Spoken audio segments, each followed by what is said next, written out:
¿Qué es la amputación transfemoral? Consiste en una intervención mediante la cual se separa el segmento distal de la extremidad inferior, realizando la separación con un corte transversal a la altura del fémur. Mediante la intervención quirúrgica se busca crear un muñón para proporcionar al usuario una extremidad funcional. Esta se puede clasificar en transfemoral corta o superior, transfemoral media, transfemoral larga o inferior. La evaluación del amputado supone mucho más que limitarse a elegir un sustituto para la parte del cuerpo perdida. Es preciso valorar el estado de salud general del paciente de manera integral, por lo que de forma general se deben evaluar los antecedentes del paciente, la fecha de la lesión, las causas, las operaciones, las enfermedades sobreañadidas, las complicaciones secundarias a la amputación, entre otros. También es necesario realizar un examen físico general, sobre todo cardiovascular y respiratorio, y también un examen del miembro inferior sano. Se pueden realizar evaluaciones como la escala de Norton, la escala de EVA, la escala de cicatrización de Vancouver, entre otros. Además, es necesario explorar los síntomas subjetivos, aquellos que el paciente refiere, como los puntos dolorosos, las sensaciones fantasmas, los calambres, el hormigueo, los trastornos circulatorios, las lumbalgias, entre otros. También es necesario realizar una evaluación funcional, la cual se realiza de forma unilateral. Se observa lo que el paciente es capaz de realizar antes y después de la amputación: la postura, la estabilidad, el equilibrio, la incorporación del paso y la marcha, observando la pierna indemne. Se puede evaluar a través de pautas como la escala de Tinete modificada, con ayuda técnica o en pasarela, la evaluación del ROM, la escala de Daniels, la evaluación de fuerza y la evaluación de resistencia. Además, es importante realizar una evaluación de emotividad, del componente afectivo y de la conciencia del usuario con respecto a su condición de salud. Otro punto a evaluar es el desempeño ocupacional de la persona y también el contexto.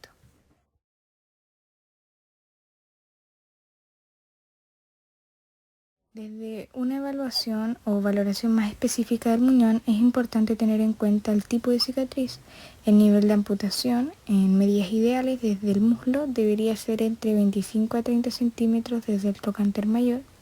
En la pierna debería ser de 12 a 15 centímetros desde la meseta tibial anterior. Puede ser un tercio superior, un tercio medio, un tercio inferior y desarticulado.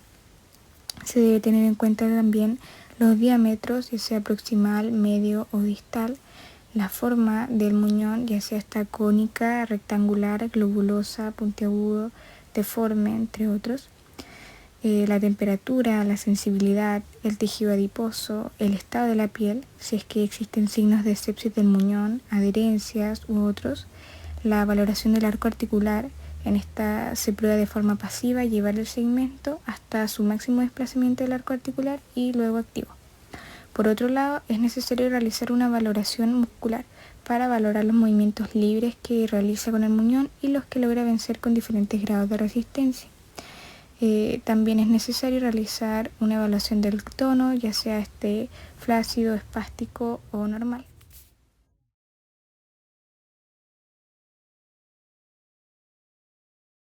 En cuanto a los vendajes para el muñón, el vendaje comprensivo puede hacerse una vez retirados los drenajes quirúrgicos.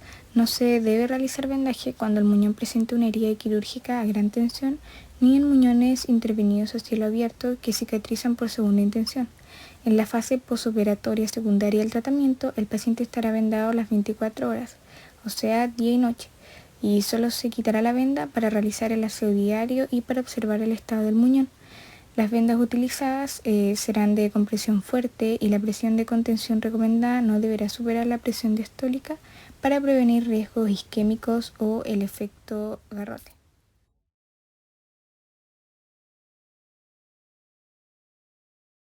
Ante un muñón edematoso, lo primero a realizar será reducir el edema mediante un vendaje adecuado elástico de distal a proximal y de compresión decreciente, es decir, que la presión disminuya gradualmente de distal a proximal. Este vendaje, además de ayudar a reducir el edema, estimula el metabolismo del muñón y lo moldea. Es importante que el propio paciente y sus familiares aprendan a realizarlo, ya que este se debe cambiar 3 o 4 veces al día. El vendaje es importante para tener un control del edema, ya que una extremidad residual que tenga un edema excesivo puede afectar la cicatrización y causar dolor.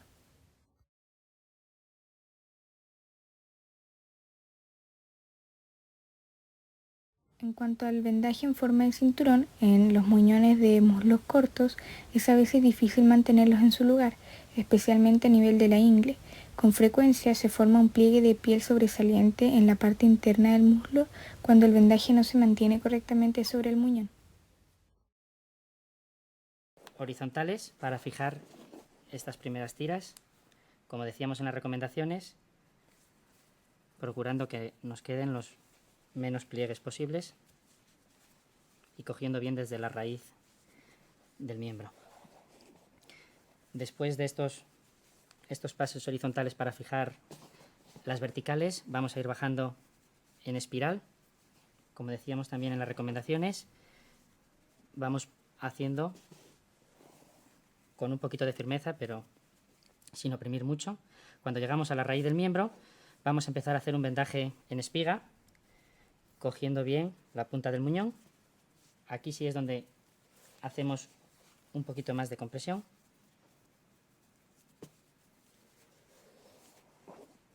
Cuando hemos completado la espiga hasta llegar a la raíz del muñón, aquí cortaríamos la venda y tenemos dos opciones.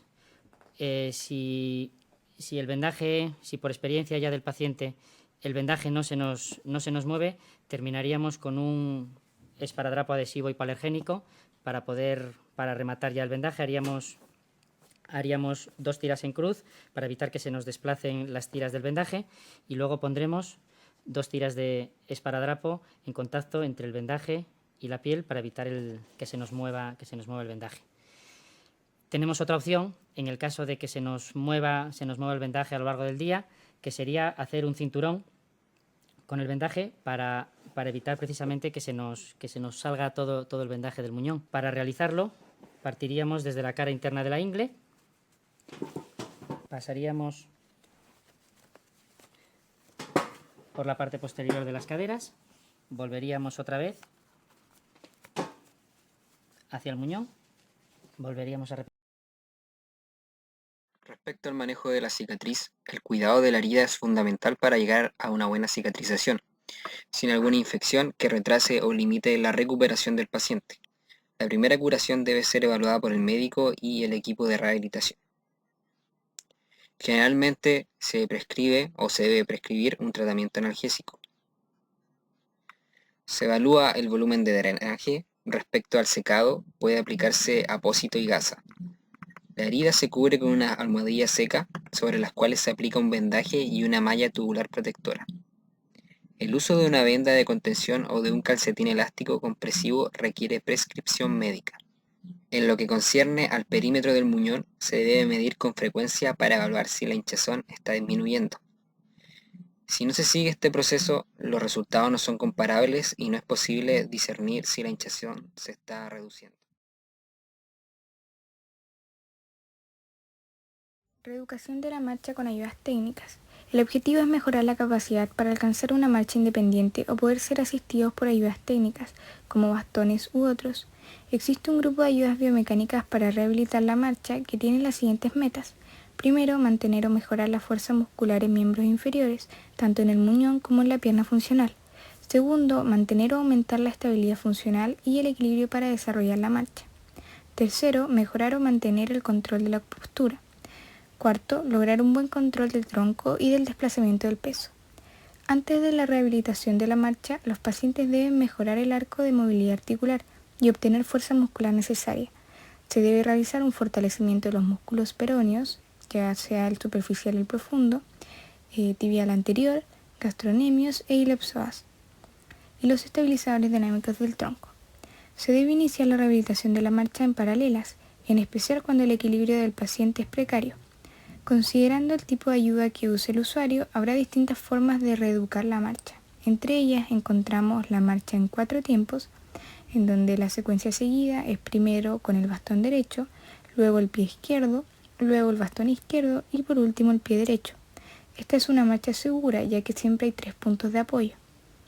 También encontramos la marcha en 3 tiempos, En esta debe avanzar primero ambos bastones, luego la pierna afectada y luego la pierna sana soportando el peso sobre ambos bastones. Y por último encontramos la marcha simultánea en 2 tiempos, la cual se produce un avance sucesivo de las 2 ayudas. Entonces se inicia con los 2 bastones y luego el miembro inferior sano.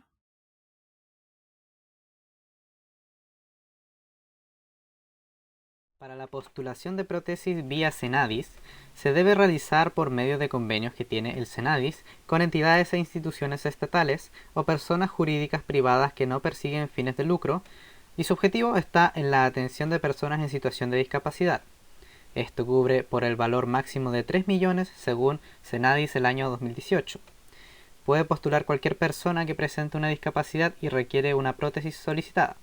Esto mediante la acreditación, mediante los formularios y la entrega de documentos. El formulario de indicación de prótesis firmada por el médico, el consentimiento informado, el registro social de hogares hasta el 70% más vulnerable de la población, así como la inscripción en el Registro Nacional de Discapacidad. Más a profundidad, el formulario de indicación de elementos protésicos del año 2020 indica que los elementos protésicos de miembro inferior deben ser realizados por un médico traumatólogo o médico fisiatra, y en el caso de que suceda lo contrario, se considerará motivo de rechazo para la postulación.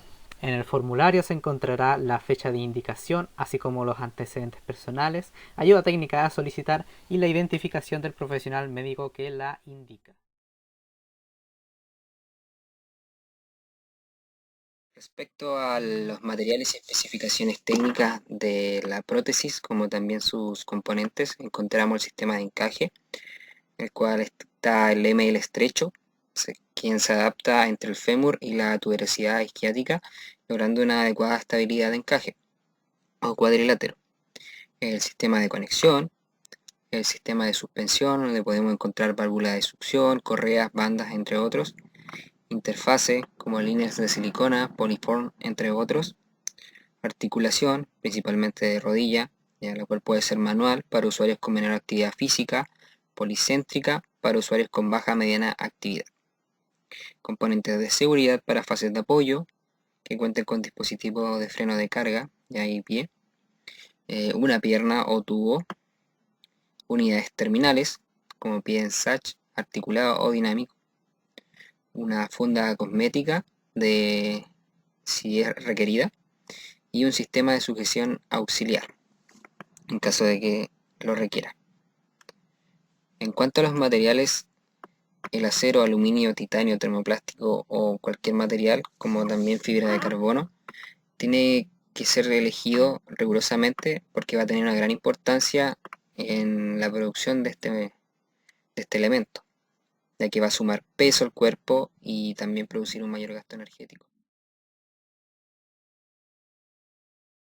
Además de otorgar peso, también va a influir directa e indirectamente en cuanto a la función, composición y mecanismo de acción, en cuanto a la persona y estos elementos ortopédicos. Hay que considerar que la prótesis no debe comprimir de manera excesiva, ¿ya? Y al ser así, debe ser retirada el elemento e informar al médico tratante o a protesista. Respecto a las condiciones biomecánicas, hay que tener en cuenta principalmente la marcha, el nivel de amputación y estado del muñón, el peso del paciente, características sociales y consideraciones tecnológicas.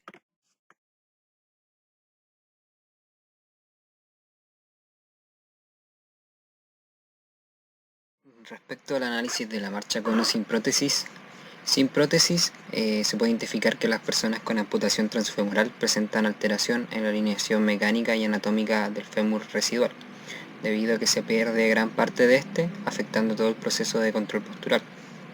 Por ende, esta amputación va a alterar la marcha, donde al realizar sus actividades diarias recarga el peso hacia el miembro intacto. En cuanto a la marcha con prótesis, tal como se ven ahí en las imágenes, principalmente en la primera, se puede identificar que el amputado recarga su peso hacia el lado amputado en la fase de apoyo, presentando además una lordosis lumbar. A continuación, en el contacto inicial, cuando el talón toca el suelo, el pie rota lentamente, en el cual en ocasiones se ve un movimiento vibratorio. Ya durante la fase de balanceo existe una excesiva elevación del talón, un latigueo de este durante el despegue, el cual puede ser mediano o lateral, y una rotación continua en donde la prótesis describe una línea curva durante la marcha. Además, en gran parte de las fases, como se ve en la última imagen, se puede observar una marcha abducida. Reeducación de la marcha con la prótesis. Los aspectos más importantes del entrenamiento protésico son los mismos para amputados por encima que por debajo de la rodilla, y son, primero, la colocación correcta de la prótesis, segundo, el equilibrio con la prótesis, luego, la marcha sobre superficies horizontales, luego, sentarse y levantarse de las sillas, en quinto lugar, subir y bajar escaleras. En sexto lugar, subir y bajar pendientes. En séptimo lugar, recoger objetos desde el suelo. Luego, arrodillarse y levantarse. Luego, sentarse y levantarse del suelo. Y por último, pasar obstáculos. Consideraciones. Para facilitar el proceso de protetización, la preparación del usuario para uso de prótesis, es de importancia considerar elaborar una completa fase preprotésica por un equipo multidisciplinario, el cual se debe completar objetiva, clara y alcanzable de acuerdo a las características individuales de cada persona. Es por lo anterior que en esta fase debiera considerar los siguientes aspectos. Para la etapa preprotésica, la preparación del muñón, endurecimiento de sensibilización, vendajes compresivos, control motriz, corrección postural, fortalecimiento de musculatura residual, preentrenamiento de la marcha, reeducación de las actividades de la vida diaria, abordaje oportuno del síndrome del miembro fantasma en el caso de amputaciones traumáticas. Al finalizar esta etapa, el equipo multidisciplinario junto con el usuario deberán identificar la prótesis adecuada a requerir, contemplando las características técnicas de este acuerdo a las necesidades del usuario. Una vez definido el elemento, se debe indicar la prótesis por los profesionales pertinentes, médico traumatólogo o médico fisiatra. Para la fase protésica, una vez confeccionada y entregada la prótesis, se comenzará la fase protésica, para la cual se debe considerar la adaptación del usuario a la prótesis, el aprendizaje de estrategias en colocación y retirada de la prótesis, cuidado de la prótesis y muñón, entrenamiento de habilidades para la marcha con el nuevo miembro o segmento preprotésico y el desarrollo de autonomía en las actividades cotidianas. Los avances positivos y significativos en esta fase dependen de los objetivos y del plan de intervención propuesto por los profesionales en conjunto al usuario. Precauciones. Se debe considerar durante toda la fase de protetización las fluctuaciones que pueden existir tanto a nivel físico, funcional, psicológico. Por lo tanto, abordar estas situaciones de manera oportuna puede favorecer una mejor recepción, asimilación y uso, así como cuidado del elemento. Algunos aspectos importantes a considerar al suspender el uso de la prótesis son la necrosis de la piel, infecciones cutáneas, hematomas, úlceras por presión, así como el rechazo y negación por parte del usuario. Recordar mantener un adecuado manejo de la limpieza del material protésico. Instructivo de cómo utilizar. Para colocar una prótesis por encima de la rodilla con suspensión por succión se necesita lo siguiente: una venda elástica o calceta de algodón para tracción de 70 centímetros de largo, 5 a 15 centímetros de ancho, según el tamaño del muñón, polvos de talco, barras paralelas u otra clase de apoyo, así como una silla. La secuencia de colocación es la siguiente: el amputado puede estar de pie o sentado, poner talco si el muñón está húmedo, así como poner la calceta sobre el muñón hasta el nivel de la ingle, dejándola suelta en el extremo del muñón sin producir arrugas, pero no muy ajustada para que pueda salir sin dificultad. 2. Desenroscar la válvula de la prótesis únicamente con los dedos, no utilizar herramientas. 3. Colocar el cabo suelto de la calceta en el encaje, encajando entonces el muñón en el encaje. 4. Al colocar la prótesis, la mayoría de los amputados se pone de pie. El pie protésico se sitúa un poco por delante del pie sano, de manera que el talón del pie protésico esté aproximadamente al nivel de los dedos del pie sano. 5. Poner la mano del lado amputado sobre el encaje, por encima de la rodilla, evitando flexionarla. Con la otra mano tirar el extremo distal de la calceta hasta que esté estirada. 6. Localizar el tendón de los aductores y rote del encaje o muñón, lo necesario para poner el tendón en su canal en el ángulo anteromedial. 7. Introduzca y extraiga el muñón flexionando y extendiendo ligeramente la rodilla normal mientras ejerce tracción de la calceta. 8. Igualar la tensión de la piel alrededor del borde del encaje tirando de ella ligeramente hacia arriba. Y 9. Colocar la válvula.